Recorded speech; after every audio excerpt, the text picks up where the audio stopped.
Welcome back. Let's begin by taking a closer look at the synthetic forms of fentanyl, particularly carfentanil. In September, the Drug Enforcement Administration issued a warning to law enforcement about the public about the drug. It is 10,000 times more potent than morphine and 100 times more potent than fentanyl. The drug is considered a Schedule II substance.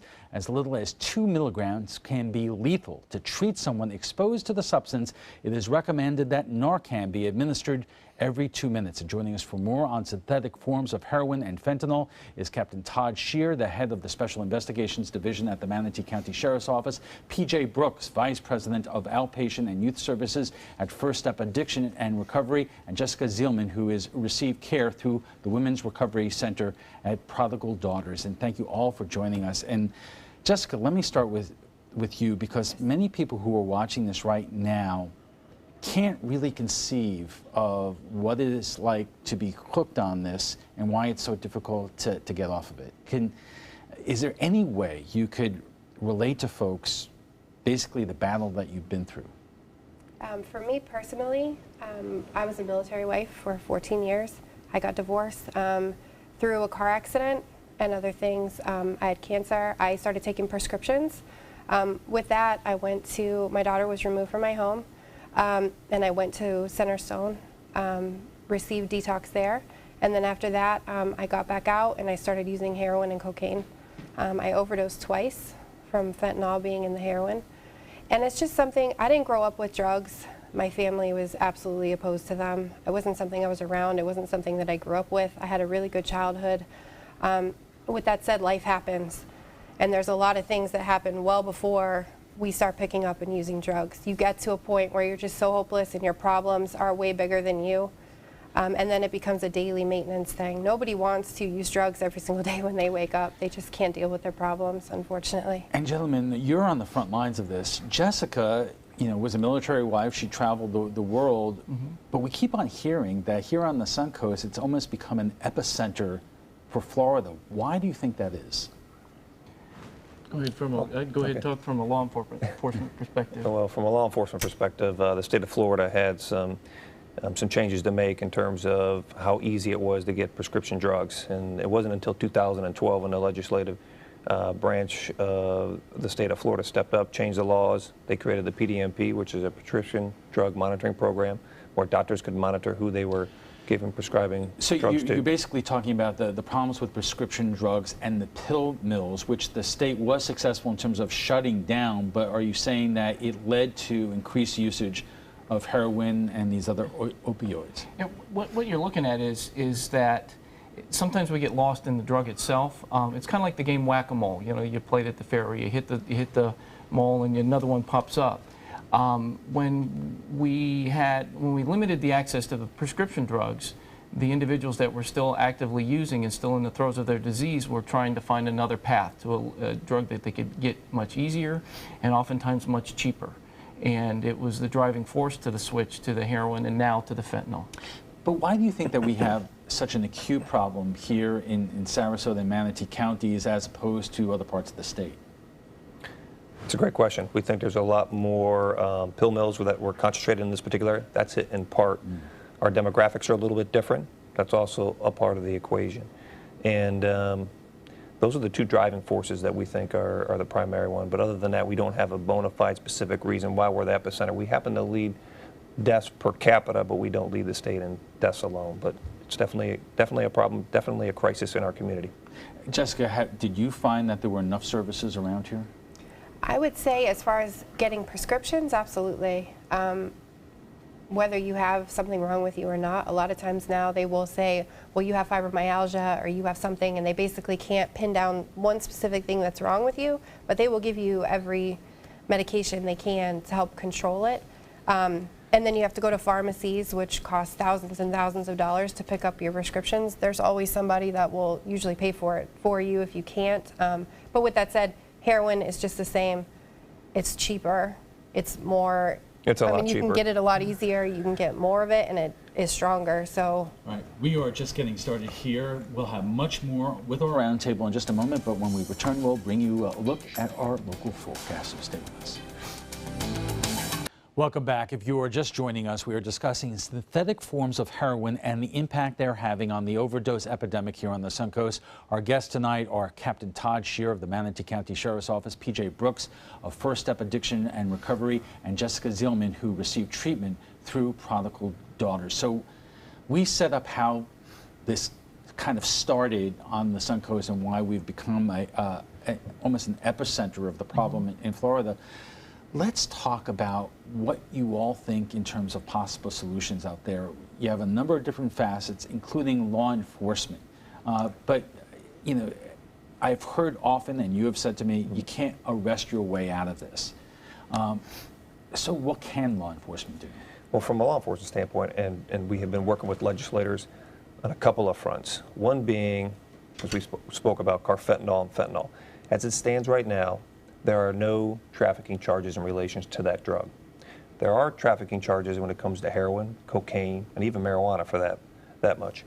So what we're really telling people is you can have a truckload of carfentanil, you can have a truckload of carfentanil, very, very potent drug, but there's no trafficking charge, which means there's the punitive is just not there. It's not punitive. So two things. What are the other applications for fentanyl and carfentanil that are legitimate? Yeah, well, carfentanil, that drug was created in the 1970s, and that was to put large animals down, elephants, rhinoceroses.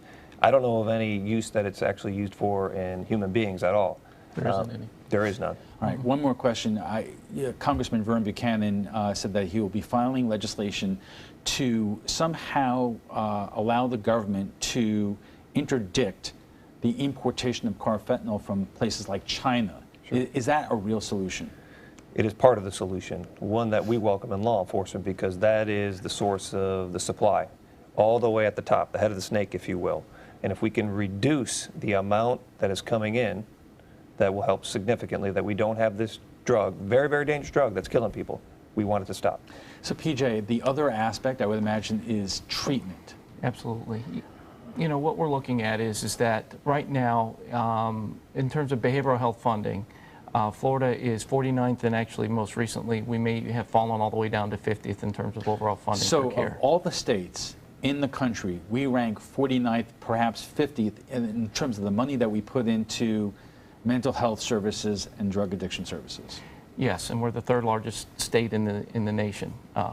And because of it, it limits the access that individuals have for care. And understand the nature of this disease is not just, well, let me get you a few days of treatment and you're good to go, because that's not enough.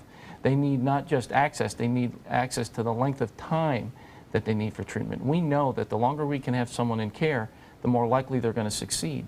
But if we're only able to work with them 2-3 weeks at any given time, it's very difficult to be successful. Jessica, this is one of those issues where unless you are personally affected by it, you know, people at home may say it's tragic, but you know, it's not my problem. And we live in a time where people don't want to pay more in taxes and they want to cut government funding. So what would you tell people like that? I would say, because I've been to other programs, like I said, for detox, but I think that we're forgetting a bigger picture here, and that is the community can do something.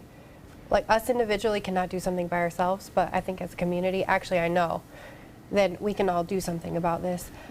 For me personally, I found Prodigal Daughters. It's an 18-month program. It's a residential program for moms and children.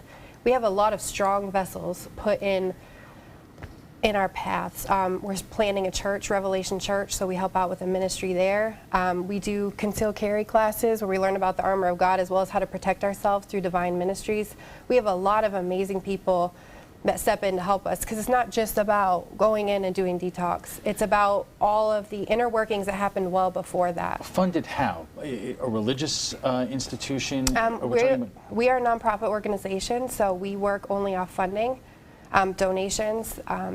The director of our program is amazing, and she chose to listen to the call that God had on her life to help me. And I can tell you I've done many things, and I myself, as much as I wanted to, could not get clean. But through the grace of God, and I think people leave that out because it might not be political, but God absolutely saved me. I asked him to give me something that was going to change everything, and he gave me that program. He gave me that ministry. There's a men's ministry, Loving Hands, that we mirror after. They've been in business since 1984, and there are some strong men of God that have all got through addiction.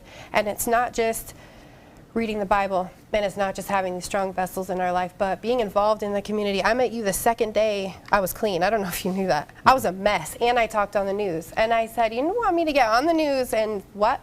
But through God's grace, I'm able to accept me exactly how I am because He is. And through everybody's help and the community coming together and working on all of those things, the different behavioral counselors, the different people stepping up, they can work through those things. Well said, Jessica. Captain, is there a way to describe or talk about how the issue, not only involving heroin, but also, carfentanil and fentanyl, how this is different in terms of law enforcement's ability to go after the problem than all the other drug issues that we've had, from marijuana to cocaine and so forth? Sure.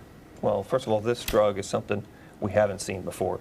A lot of people like to compare it to the rock cocaine issue that we had in the early 80s. But the purity levels we're talking with heroin, taking it a step further with the carfentanil, this is a drug that is killing people. We're setting record numbers of deaths caused by the use of this narcotic.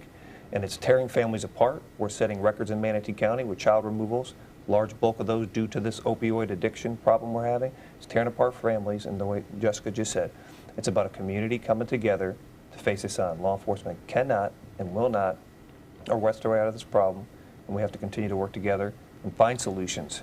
Because we've heard so much discussion over the last year that in many ways law enforcement is asked to do too much. It's one thing to enforce the laws, but you're also being asked to be social workers and all the other things. And as we've been talking about, it affects families and the greater community. And one of the scariest parts of Kate's story is the EMTs talking about the fact that carfentanil is so strong that even Narcan may not be sufficient to bring people back when they are in the process of crashing. Yeah, because typically if someone has carfentanil in their system, they're looking at typically minimum 4 dosages of Narcan, if not even more. And essentially what you're talking about is what would have revived 4 individuals who had used heroin and maybe overdosed on heroin. That's how potent the drug is. Well, let me ask you this, because Jessica is talking about the church involvement and the nonprofit involvement, but if we're talking, and we talked for a moment about that we're 49th or 50th in the country in terms of funding these things, but don't we have to get through to our legislators in Tallahassee that this is a public health crisis? Because when you hear all the talk right now, they're talking about cutting spending, not providing drastically more spending for treatment. Absolutely. We are doing that. We're working with them directly and trying to help them understand the impact of what's happening in our communities. And we do have some local legislators that are supporting us and looking at how to move the needle to support more treatment. But if it's not in your backyard, sometimes it's not your priority. Our legislative body is looking at it as a priority, but maybe somewhere else in the state, it's not necessarily so. And Captain, another thing that we discussed actually before we went on is when you're talking about carfentanil and fentanyl, which are not Schedule II like some of the other drugs. They actually are Schedule II, they're not Schedule I. Right.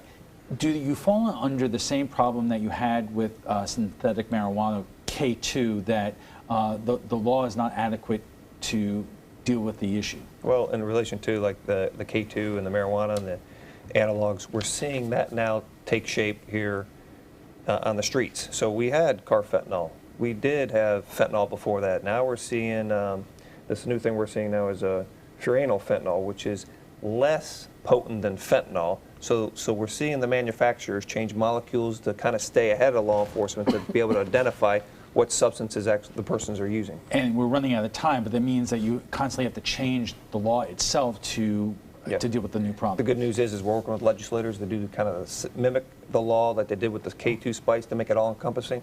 We're working with our local legislators to make sure that that doesn't take place, so that every time a different derivative of fentanyl comes out, that the law doesn't cover it. We're going to be aggressive with that. We have to take a quick break, but when we return, we'll have final thoughts from our guests, plus what some of our viewers are saying about medical marijuana access. So stay with us. Welcome back. As the death toll continues to rise, what can we do to respond to heroin and synthetic opioids in our area? Our guests join us now for final thoughts. Jessica, you know this issue firsthand, if there's any takeaway you want people watching this to know, what would that be? I just want them to know that it's not hopeless. There's a lot of programs out there. There's a lot of amazing ministries like Prodigal Daughters. There's a lot of people out there, as these laws are waiting to be passed, as the police are doing their job and doing what they need to do to keep us safe. You know, the one thing I never thought to ask was God. And that is the one thing, as I focus vertically, all of this is okay. And that is the one thing that's changed everything. And PJ, what we know about addiction is it's not a straight line. I mean, people go in, they're okay for a little while, and then, just like Jessica, sometimes they fall back. About a third of individuals who need treatment will get it within 1 or 2 tries. Another third are going to take an average of 8 treatment attempts before they succeed. Another third are going to die. The reality is that we don't know the difference between the last 2/3, and we need to work as a community to help support the treatment needs. We need our community members to talk to the legislators, because it's one thing for us as a nonprofit organization that deals with treatment. Many would say, well, that's just self-serving. No, we're trying to save lives. Well, the community needs to help us recognize that as well for organizations such as ours or Centerstone or other partner agencies in the community. And Captain, if we can't arrest our way out of this, what can you do, or would you like to do, that right now you either don't have the resources to do or the legislation? Well, I'd have to say we'd like to find more funding for treatment for folks that need help the most. As you know, on the book under 89321, the Good Samaritan Act, it prevents law enforcement from arresting or taking anybody to jail that is seeking medical attention for somebody who's experienced an overdose. It's very critical, very important for folks to understand that law enforcement understands the disease of addiction. We're here, we have resources, and we want to get those folks suffering from that, not in jail, but to the folks that need it, the folks that can help them. We have to leave it there, but before we go, we want to share what some of our viewers are saying about Friday's topic, medical marijuana access. This fall, 71% of Floridians voted to legalize medical cannabis. Now the question becomes, who will have access? In March, the state legislature will create regulations for who can grow, distribute, and access the drug. Many experts say this could lead to months of legal battles over interpreting the language of the new amendment. Here is what some of you are saying. Patty Helmuth writes, who should have access? Anyone who would benefit from it. I can't imagine being a doctor of a patient whose life would improve so immensely and not being allowed to prescribe it because some politician with no medical knowledge said no. Shelley McDaniels writes, anyone who will have a medical benefit should have immediate access. It is truly tragic that for so many years, no meaningful research was allowed to determine the medical uses for this drug. And Alyssa LaPella writes, legalize it and tax it across the board, and maybe, while you're at it, make alcohol illegal. Well, if you'd like to join the conversation about tonight's topic, just visit our Facebook page at facebook.com/news@7. And FYI, want to watch past roundtable discussions? They're available on Apple TV, Amazon Fire, and Roku. Thank you to our guests for being here tonight. Captain Todd Shear oversees the Special Investigations Division for the Manatee County Sheriff's Office. PJ Brooks is the Vice President of Outpatient and Youth Services for First Step Addiction and Recovery, and Jessica Zellman, who is recovering right now and doing wonderfully, we're happy to say. Thank you.